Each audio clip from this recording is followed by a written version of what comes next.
the dark forests of the South Pole.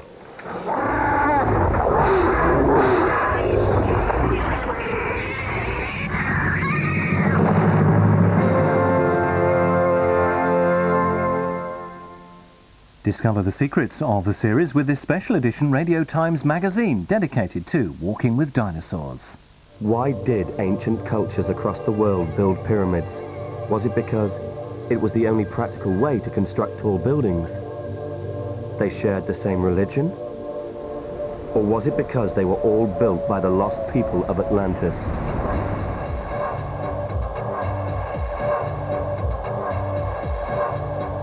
Atlantis Uncovered. The first in a two-part horizon starts Thursday at 9:30 on BBC2. The Hidden Gems.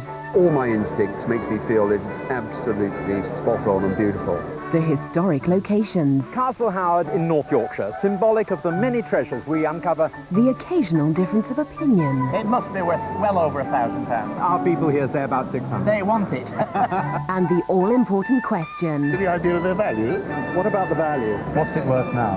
The Antiques Roadshow starts Sunday at 6:35 on BBC1. Uncompromising drama with the cops on BBC2 in a few moments, and a new recruit to the team. The extraordinary lengths some go to protect their fortune. Money, Money, Money is in half an hour here on BBC1 after the BBC News at 9 with Peter Sissons. Britain won't ban French meat despite what they've been feeding their animals. Scientists say a ban can't be justified on grounds of health or hygiene. Top US golfer Payne Stewart dies after a mid-air mystery. And Britain steps up the war against cancer, pledging that thousands more sufferers will survive it.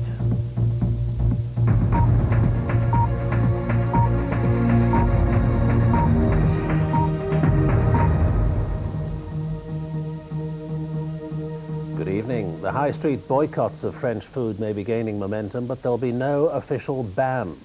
The government made it plain today that the disclosure that the French have been putting sewage into animal feed didn't justify acting on health grounds to keep French meat products out. The advice to ministers came from 3 committees of top scientists, although the chairman of one of them had said earlier there was undoubtedly a potential risk to humans. And Downing Street also at one stage appeared to signal that Britain was considering a ban. Once again, food and farming are at the centre of a European dispute, and this time it's France facing scrutiny for the quality of its food. At issue, the standard of plants in France which recycle animal carcasses. The allegation that they put potentially toxic material into the human food chain. An investigation by the European Commission found that human sewage was allowed into animal feed, and animal tissue was used in feed production. The French plants have been given 2 weeks to make improvements. Most scientists say the recycling of sewage into feed, although repugnant, is unlikely to harm people. The heat treatment used in making feed pellets nearly always kills bacteria, but a senior government advisor on food safety says that to rely on such a process is wrong. The potential risk is there, and it's a potential risk that should be avoided. Moreover, the practice of putting any form of sewage into animal feeds is an illegal practice across the whole of the European Union. So it's beyond the law in that sense. Quite clearly it should be corrected. Tony Blair today described the use of sewage in feed as awful. Downing Street later said it was considering a unilateral ban on imports of French meat. The Agriculture Minister had maintained throughout the day that French food was safe, and this evening he had to tour radio studios to report that the latest advice from scientific advisors was that there was no case for a ban.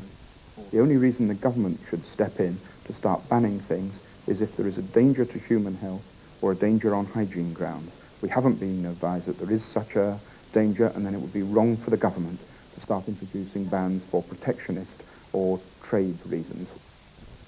If there is a case for a ban under health grounds or hygiene grounds,